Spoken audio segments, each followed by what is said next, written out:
ఒక పరకామణి గురించే మాట్లాడుతూ ఉన్నా. నేను కల్తీ నెయ్యి గురించి మాట్లాడటల్లా. నువ్వు పరకామణి కేసుకు సంబంధించి ఎట్లా ప్రవర్తించారు, న్యాయస్థానం అడిగే వరకు కూడా దిక్కు దివాణం లేదు ఈ పరకామణిలో జరిగిన చోరీకి సంబంధించి. ఆఖరికి సీసీటీవీ ఫుటేజీలు ఎరేజ్ చేయించావు. ఎందుకు చేయించావు భూమన కరుణాకర్ రెడ్డి? నేను చేయించలేదు అంటావా?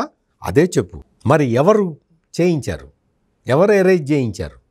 సీసీటీవీ ఫుటేజీలు లేకుండా చేద్దాము అన్న కుట్ర ఎవరిది?